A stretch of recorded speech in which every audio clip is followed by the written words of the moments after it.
passe. Quand elle sort, tu vois la façon dont elle se saoule. Tu dis, regarde. Elle croit que c'est le français raffiné là qui va nous séduire.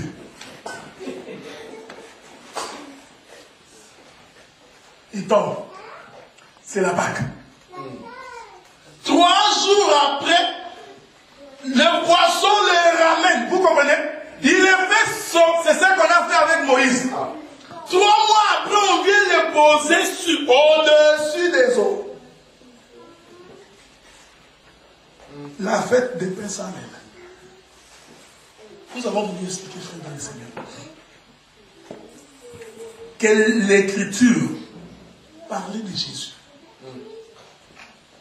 Parce que c'est lui qui donne la vie. Et cette vie-là, c'est quand tu meurs avec lui. Est-ce que vous comprenez? Ne te force pas. Si tu veux te forcer, tu vas devenir hypocrite. Laisse-toi entraîner. Ça viendra. Dieu va t'entraîner, tu vas entrer avec lui dans le jour. Quand tu sortiras, les gens témoigneront. Ça, c'est une nouvelle créature. C'est une nouvelle. C'est que l'écriture. Ah! C'est le bâton d'Aaron qui avait germé. Le signe de la résurrection des saints. Que nous sommes une nouvelle naissance. Et ça, c'est la fête des pains sans levain. Qui s'est manifestée un jour après la Pâque. Le lendemain de la Pâque. Le 15e jour de ce mois. Et on va agiter. Ah! On va finir par là. C'est pourquoi la dîme qu'on dit des Lévites, des étrangers, de veufs, témoigne de la fête des pains sans levain. Voilà pourquoi l'Écriture dit que vous mettrez ça dehors après 3 ans.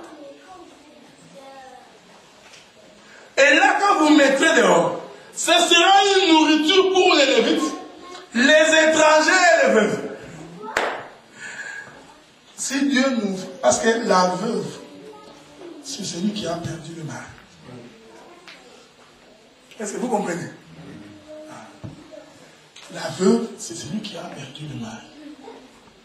L'orphelin, c'est celui qui a perdu le père.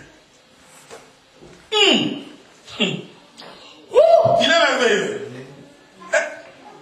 L'orphelin, c'est celui qui a perdu le père. C'est-à-dire le père est mort. Et la veuve, c'est celui qui a perdu l'époux. Maintenant, il a besoin de la nourriture. Cette nourriture qui se manifeste après 3 ans, qui était cachée, qu'on doit mettre à la porte. Je réfléchissais sur ces versets-là.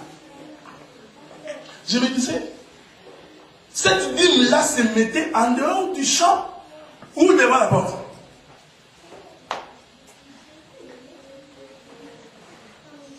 Devant la porte. C'était d'abord dans la maison du propriétaire. 3 ans après, il vient mettre ça sur. Il les fait sortir. Or, vous allez très vite remarquer que dans les chiffres 3, c'est caché. Ah, parce que c'est ce que Jésus a fait sous la terre. Caché. Après 3 jours, on doit les présenter. Et l'Écriture continue pour dire, ainsi Dieu te bénira de toutes les bénédictions. Colossiens vient expliquer ça. Colossiens dit que nous sommes bénis en Jésus de toutes les bénédictions dans les lieux célestes. Voici moi encore une fausseté. Oh! Voici les bénédictions qui t'accompagneront quand tu auras tout. Dieu bénira le travail de tes champs. Là, maintenant, comment ça te dit? C'est ton boulot. Tu vas bien travailler. Ton commerce va prospérer.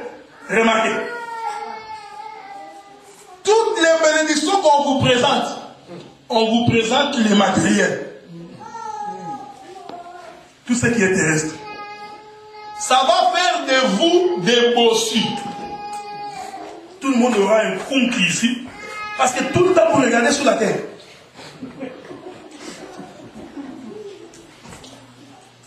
On détourne les regards du peuple.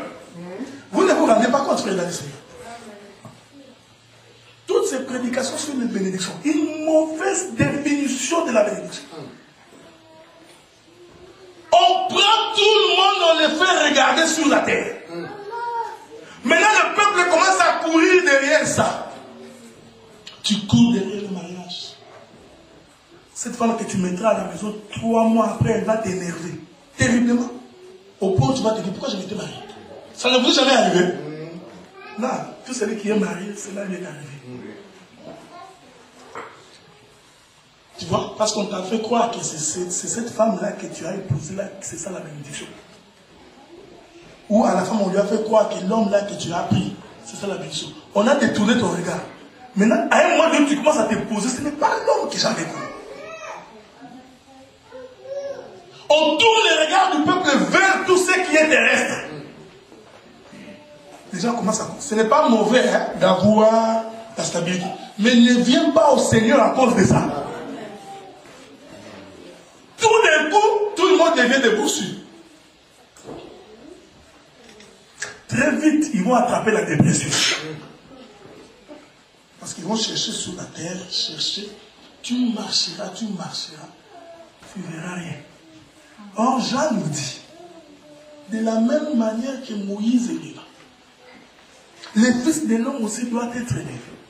Pour que tout regard qui est là-bas, nous marchons regardant au ciel. Nous sommes pèlerins, venant de quelque part, nous sommes en train de partir. C'est pourquoi, quand bien même nous manquerons sur la terre, nous réaliserons que nous sommes pèlerins. La foi, votre foi, doit être attachée à ces choses-là. Quand tu auras faim, tu viendras. Là, nous sommes sûrs que même quand tu auras, tu viendras. Mais quand tu as faim, tu ne peux pas venir. Et que quand tu as l'argent, tu viens. Nous comprenons que ta foi, c'est l'argent. C'est l'argent qui te fait marcher. Que l'Éternel Dieu vous soit favorable, qu'il vous bénisse tout et chacun. Que Dieu vous bénisse. Amen.